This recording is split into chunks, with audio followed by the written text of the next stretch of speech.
To me, that is a no-no.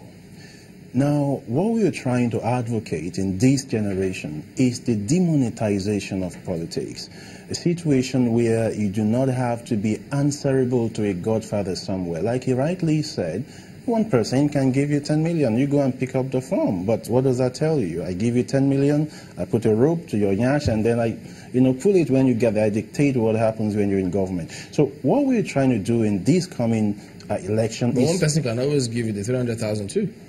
300,000, if you are a serious youth, you should be gainfully employed for you to run for such an office. You should be able to afford 300,000. Yeah, but he's saying for the office of the president. That's right. It's no Tea Party.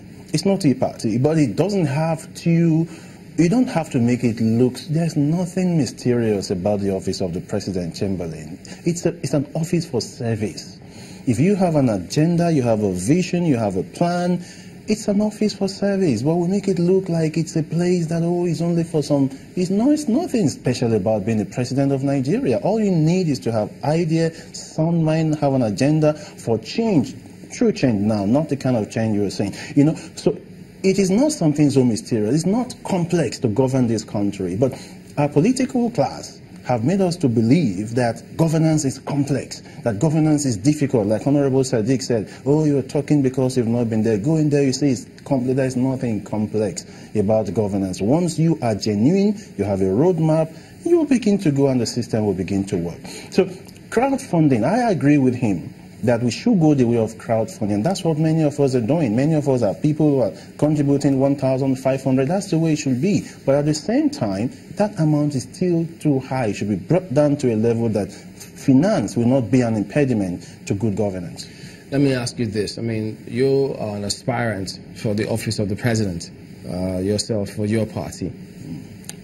What makes you think you can... Why did you go into this? Well, people run for office for different reasons. For me, I've never enjoyed politics. I've never liked politics because people in this part of the world see politics as a place that you go to make money. And by the way, you used to be with the NCP. That's right. Now you are with the ANN. That's right. Again, why? Well, I issued a press release on the 14th of May last month, and I did explain the reason why I had to leave the National Conscience Party. Basically because the national leadership, as represented by the national chairman, Tanko Yunusa, and the secretary, Delegate Akele, both of them conjured provisions that are alien to the spirit of the NCP and the constitution of the NCP against Section 431 and 914 of the Constitution. That stipulates clearly that before you take a major decision, you must convene a national congress of the party. And without a national congress, both of them went ahead and said, if you're going to run for the office of the president in the NCP, you have to pay 7.04 million naira. That's strange to NCP. In NCP, nomination forms are free, all true. But now they're putting up that money without even calling a national congress. And to make matters worse, the national chairman declared to run for the office of the president of the federation without resigning.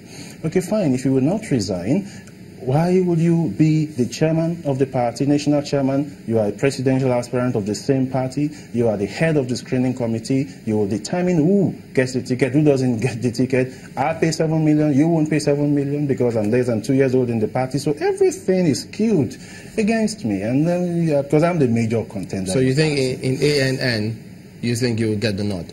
The question is not getting the nod. The question is obeying the provisions of the constitution of the party. That's important. Once the provisions are followed to the letter, whatever the result, I take it in very good faith. And you think the ANN would do that? Absolutely. We don't have that. The national chairman of ANN has not said he's going to run for the president of the country. He's a chairman, he remains the chairman. Okay, and no decisions are taken without the congress of the party. Well, speaking about the processes that candidates emerge, yesterday we had persons who suggested that the delegate system may not be the best for this country. They compared it to 1993. The processes we had was such that Nigerians could participate, and that was why you saw the groundswell of support across the length and breadth of this country for whichever candidate they chose, whichever ones emerged. They think we don't have that today.